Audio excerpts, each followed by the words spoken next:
Afin de confectionner des tartelettes amandines, au préalable, préparez une pâte brisée ou une pâte sucrée, abaissez et foncez directement dans des cercles à tarte de 10 cm de diamètre. Afin de réaliser une marmelade, disposez dans une russe la purée de fruits et le sirop de glucose qui va apporter une certaine texture. Chauffez le mélange à environ 45 degrés.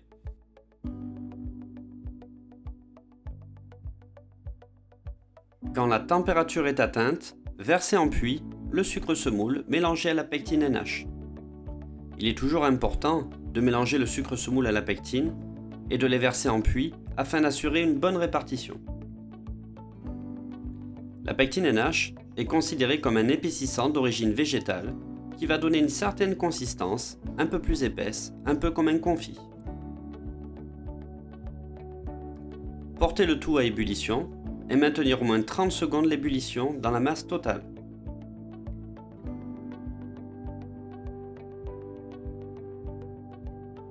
Après cuisson, débarrassez, puis réservez.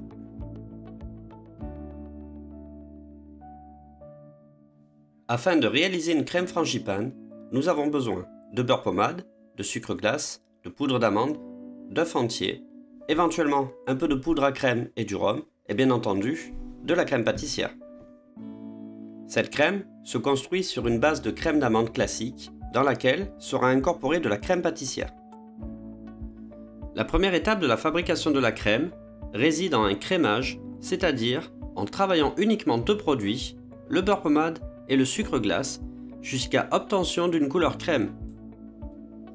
Il est très important que le beurre soit bien pommade avant d'ajouter le sucre glace. C'est effectivement une des clés de la réussite de la crème d'amande. Si le beurre n'est pas bien pommade, on retrouvera des grains de beurre dans la préparation. Inversement, si le beurre est fondu, l'appareil ne ressemblera plus du tout à une crème. Incorporez ensuite la poudre d'amande. Certains professionnels intègrent les œufs avant et bien souvent l'appareil tranche. Ils se dissocient, il est donc plus commode de les ajouter en fin de mélange. Nous utilisons dans cette recette de la poudre d'amande brute, mais on pourrait très bien utiliser de la poudre d'amande blanche ou même de la poudre de noisette. Dans ce cas-là, la crème porterait alors le nom de crème de noisette. Intégrez pour finir les œufs entiers petit à petit, ce qui nous permettra de bien émulsionner l'appareil. Il ne sera pas nécessaire de foisonner la crème d'amande car cela pourrait provoquer des déformations à la cuisson qui ne seraient pas désirées. Pour mes mots, foisonner, c'est la capacité qu'a un appareil ou une substance à capter de l'air et prendre du volume. Une fois le dernier œuf ajouté, lissez bien la préparation afin de la rendre totalement homogène.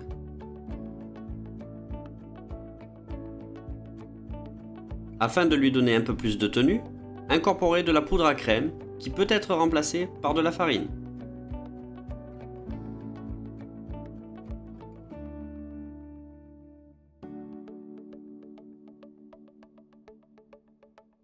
Parfumez pour finir la crème d'amande avec du rhum ambré.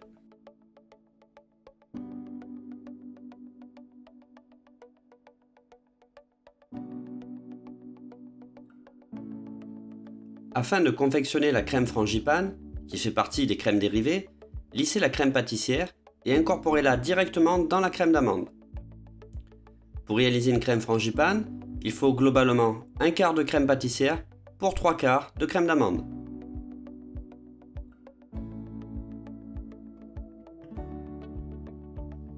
Mélangez le tout énergiquement et réservez au frais.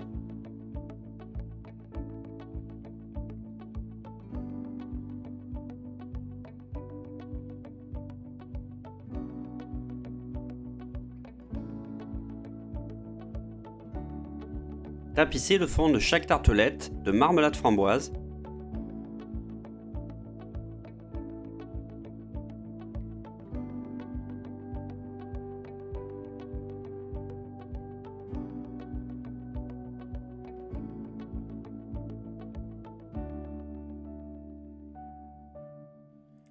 Pochez une spirale de crème frangipane depuis le centre.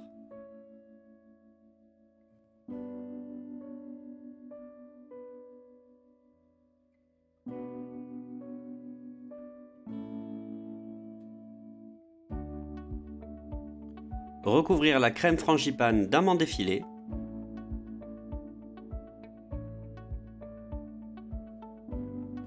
Enfourner à 165-170 degrés durant 30 minutes.